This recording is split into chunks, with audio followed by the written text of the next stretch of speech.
ሰላም ጤና ይስጥልኝ የተወደዳችሁ የሶሎዳ ሚዲያ አድማጭ ቤተሰቦቻችን ለዛሬ ለተረቡ ሐምሌ 29 2018 ዓ.ም ያዘጋጀናቸው አዳዲስ ትኩስና ወቅታዊ ሀገራዊና ዓለም አቀፋዊ የዜና መረጃዎቻችን ይዘንላችሁ ቀርበናል። እነዚህ አዳዲስ ትኩስና ወቅታዊ ሀገራዊና ዓለም አቀፋዊ የዜና መረጃዎቻችን እስከ መጨረሻው እየተከታተላችሁ ከኛ ጋር እንድትቆዩ ከወዲሁ በታላቅ አክብሮት ጋብዛለሁ። አብራችሁኝ ቆዩ። በመቀሌ የጽንፈኛው ህወሓት ከፍተኛ ወታደራዊና ፖለቲካዊ አመራሮች የተሳተፉበት ሚስጥራዊ ስብሰባ መካሄዱ ተገለጸ። በትግራይ ክልል አዲስ የጦርነት እንቅስቃሴን ለማስጀመር ያለመ የጽንፈኛው ህወሓት ከፍተኛ ወታደራዊ አመራሮችና የፖለቲካ ቢሮ አባላት የተሳተፉበት አስቸኳይና ሚስጥራዊ ስብሰባ በመቀሌ ከተማ መካሄዱ ተገልጿል። በወጣው መረጃ መሰረት ሚስጥራዊው ስብሰባ ትናንትና ሐምሌ 28 ቀን 2018 ዓ.ም በመቀሌ ከተማ ዳግም አምሳል ተብሎ በሚጠራው ሰፈር የሚገኝ አዲስ አበባ በሚኖር አንድ የጀነራል መኖሪያ ቤት ተካሂዷልም ተብሏል። የዚሁ ስብሰባ ዋና ዓላማም አዲስ የጦርነት ቅስቀሳና እንቅስቃሴ መፍጠር እንደሆነ የተገለጸ ሲሆን በወቅቱም የጽንፈኛው ህወሓት ሴንትራል ኮማንዶ አባላትና ጥሪ የተደረገላቸው ከፍተኛ አመራሮች ተገኝተዋል ተብሏል።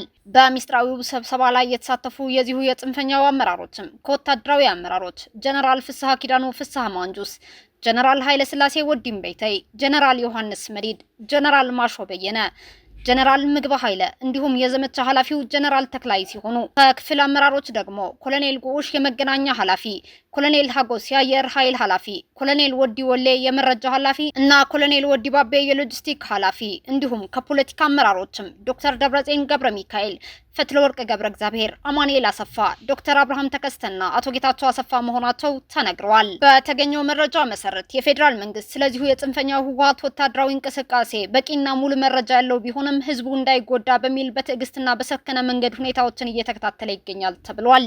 በተጨማሪም ህዝቡ የእነዚህን አካላት እያንዳንዱን እንቅስቃሴ በቅርበት በመከታተል መረጃ እየሰጠ እንደሚገኝ የተገለጸ ሲሆን ህዝቡ ከነዚህ አላስፈላጊ እንቅስቃሴዎች ራሱን እንዲያርቅና አስፈላጊው ጥንቃቄ እንዲያደርግም መልእክት ተላልፈዋል። በትግራይ ክልል በዘውድ ሀፍቱ ግድያ እድሜ ልክ ተፈርዶባቸው የነበሩ ግለሰቦች ከእስር መፈታታቸው የሆነው ማህበር አስታወቀ። ትግራይ ክልል ወጣት ዘውድ ሀፍቱን በመግደል ወንጀል በእድሜ ልክ እስራት ተፈርዶባቸው የነበሩት ያሬድ ገብረስላሴና አንገሶም ኃይለማርያም ከእስር መፈታታቸው በክልሉ የሚንቀሳቀሰው የሴቶች መብት ተሟጋች ድርጅት የሆነው አስታውቋል። እንደ ማህበሩ ገለጻ ሁለቱ ግለሰቦች በፈጸሙት ዘግናኝ የግድያ ወንጀል ጥፋተኛ ሆነው ተገኝተው የጽኑ እስራት ውሳኔ ከተላለፈባቸው ገና አንድ ወር ያህል እንኳ ሳይሞላው ከእስር ነጻ ወጥተዋል። እድሜዋ 32 የነበረችው ዘውድ ሀፍቱ ነሐሴ 13 ቀን 2015 ዓ.ም አመሻሽ ላይ በታቀደ ጥቃት በህዝብ ፊት በደረሰባት ከፍተኛ ድብደባና በመኪና በመጨፍለቋ ህይወቷ ማለፉ ይታወሳል። ከእስር ተፈቷል የተባሉት ተከሳሾች ያሬድ ገብረስላሴና አንገሶም ኃይለማርያም ሲሆኑ ያሬድ ገብረስላሴ በወቅቱ የትግራይ ፖሊስ ኮሚሽነር የነበሩትና በአሁኑ ወቅት የጽንፈኛው ህወሓት አርሚ 22 አዛዥ ሆነው የሚያገለግሉት የኮሎኔል ገብረስላሴ በላይ ልጅ እንደሆነ ይታወቃል። ጉዳዩ በፍርድ ቤት ሲታይ በቆየባቸው 2 ዓመታት ውስጥ የጽንፈኛው ህወሓት አርሚ 22 አዛዥ ኮሎኔል ገብረስላሴ በላይና ሚስታቸው በዳኞች ላይ ያደረሱትን የነበረ ዛቻና በችሎት ውስጥ የተፈጠሩ ረብሻዎች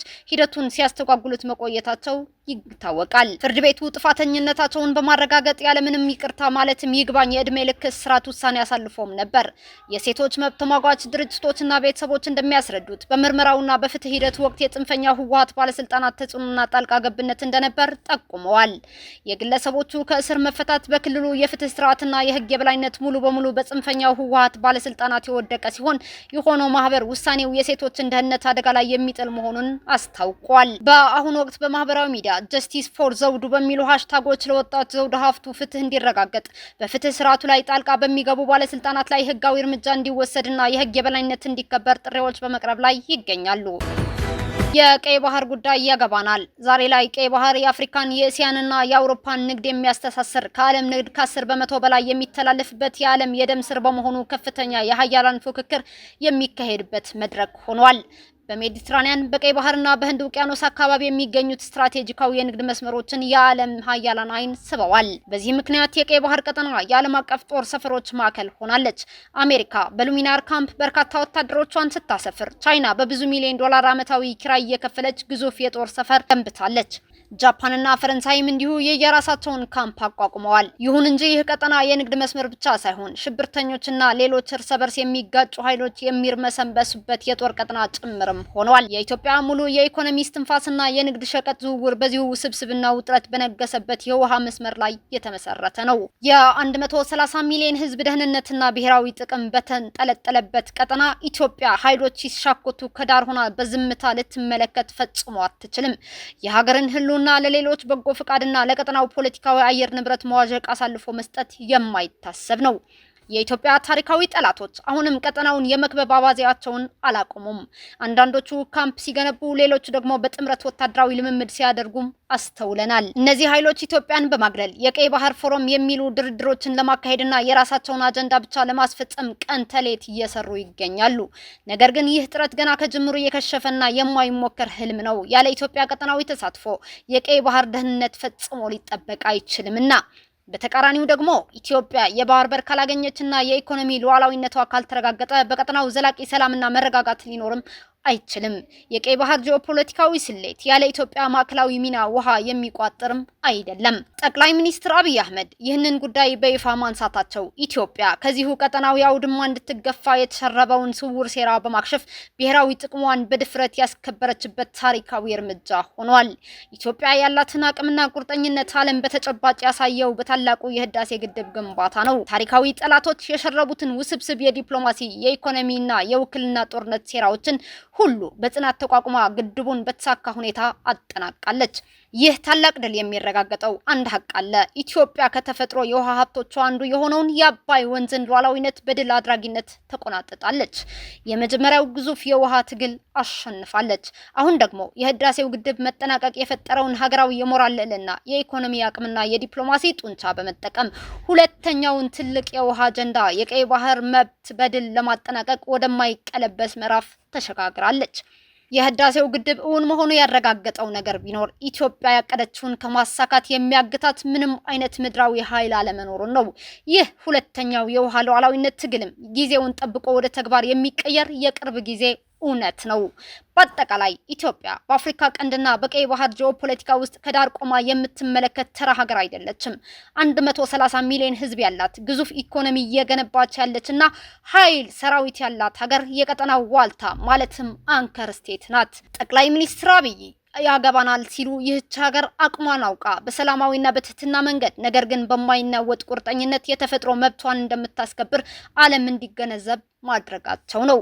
ከህዳሴው ግድብ ድል በኋላ የተገነባው የኢትዮጵያ ብሔራዊ አቅም በቀይ ባህር ላይ ያላትን ታሪካዊ መብት ለማረጋገጥ የሚያስችላት ቁልፍ መሳሪያም ሆኗል። የጠላቶች ሴራ የቱንም ያህል ቢወሳሰብም ኢትዮጵያ የወደብና የባህር በር ባለቤት መሆኗ የታሪክ ግዴታ፣ የጂኦፖለቲካዊ ፍትህና የቀጠናው ዘላቂ ሰላም ብቸኛ ዋስትናዋ ነው። ኢትዮጵያ ወደ ባህሯ መጠጋቷና ተፈጥሯዊ መብቷን ማረጋገጧ በቅርብ ጊዜ ውስጥ የሚሳካ የማይቀየር የነገ ሀቋና እውነቷ ነው። በመከላከያ ትምህርትና ስልጠና ዋና መምሪያ የመለስተኛ ስታፍ ኮሌጅ ስልታዊ አሃዶችን የማሰልጠንና የመገንባት ተልዕኮውን እየተወጣ መሆኑን አስታወቀ። በመከላከያ ትምህርትና ስልጠና ዋና መምሪያ የመለስተኛ ስታፍ ኮሌጅ ከመከላከያ ሰራዊት ክፍሎች የተቀበላቸውን የሜካናይዝድና የእግረኛ ስልታዊ አመራሮች ከሰሞኑ አስመርቀዋል። የመከላከያ መለስተኛ ስታፍ ኮሌጅ አዛዥ ኮሎኔል አስቻለው ገድፍ በምረቃ መርሃ ግብሩ ላይ እንደተናገሩት ኮሌጁ የመደበኛና የአጭር ኮርስ ስርዓተ ትምህርቶችን በማሻሻልና በማጽደቅ 14ኛ ዙር መደበኛ ኮርስና የ20ኛ ዙር አጭር ኮርስ ተማሪ መኮንኖችን በብቃት አሰልጥኖ ማስመረቁን ተናግረዋል። ኮሌጁ የተቋሙን ፍላጎት መነሻ በማድረግ ከተለያዩ የመከላከያ የጦር ክፍሎች የተውጣጡ የማዕረግ እድገት ሰልጣኞችንም አሰልጥኖ ለምረቃ ማብቃቱንም ገልጸዋል። ተመራቂ መኮንኖቹ ስልታዊ አሃዶችን ማሰልጠን፣ መገንባትና ለውጊያ ማዘጋጀት የሚያስችላቸውን አቅም እንዲገነቡ ማድረግ እንደተቻለ የጠቆሙት አዛዡ ውጊያን ማደራጀት፣ ማቀድ፣ መምራትና ድል ማምጣት የሚችሉበትን ብቃትና ችሎታ መገንባት መቻሉንም አንስተዋል። ተመራቂ መኮንኖቹ የተሻለ የአመራር እውቀት፣ አስተሳሰብ፣ የቡድን ስራና የተሻለ የሙያ እሴት መገንባታቸውንም ገልጸዋል። ኢራን በ4 ወራት ውስጥ ቢያንስ 56 ሰዎችን በሞት ቀጣች። በኢራን ውስጥ ከመጋቢት ወር ወዲህ ከብሔራዊ ደህንነት ጋር በተያያዘ ክስ የቀረበባቸው ቢያንስ 56 ሰዎች በሞት መቀጣታቸውን የተባበሩት መንግስታት ድርጅት የሰብአዊ መብቶች ኮሚሽን አስታውቋል። ኮሚሽነሩ ቮልከር ተርክ ባወጡት ይፋዊ መግለጫ ላይ እንደተመለከተው በሞት ከተቀጡት መካከል 27ቱ በጥር ወር ላይ በመላው ኢራን ተቀስቅሶ በርካታ ሰዎች ከተገደሉበት ህዝባዊ ተቃውሞ ጋር በተያያዘ በቁጥጥር ስር የዋሉ ናቸው ብለዋል። የመንግስታቱ ድርጅት የመብቶች ኮሚሽን በመግለጫው ላይ ኢራን ከአሜሪካና ከእስራኤል ጋር የገባችበት ጦርነት ከተጀመረ በኋላ የሚተላለፉት የሞት ቅጣት ውሳኔዎችና ግድያዎች መጠናቸው ጨምረዋል ብሏል። ኮሚሽነር ተርክ ጨምረውም የኢራን ባለስልጣናት የሞት ቅጣት ፍርድን እንዲያቆሙና በሞት መቅጣት እስከ ወዲያኛው እንዲያበቃም ጠይቀዋል። ነገር ግን የኢራን የፍትህ ተቋማት የበላይ ባለስልጣን በተቃውሞዎች ላይ በተሳተፉና ከአሜሪካ ጋር ጦርነት በተካሄደበት ጊዜ በተያዙ ተከሳሾች ላይ የሞት ቅጣት እንዲተላለፍና ፍርዱን በአስቸኳይ እንዲሁም ያለ ምህረት እንዲፈጸም በተደጋጋሚ ጥሪ ሲያቀርቡም ነበሩ። እስካሁን አብራችሁን ከኛ ጋር ስለነበራችሁ እያመሰገንኩኝ በሌሎች መረጃዎች እስክንመለስ እንደተለመደው የሶለዳ ሚዲያ ቤተሰብ በመሆን ላይክ፣ ሼር፣ ሰብስክራይብ ማድረጋችሁን አትርሱ። አዳዲስ ትኩስና ወቅታዊ መረጃዎቻችን በቶሎ እንዲደርሷችሁ የደወል ምልክቷን ይጫኑ። ስኬት፣ ድልና ሰላም ለኢትዮጵያውያን። ሶለዳ ሚዲያ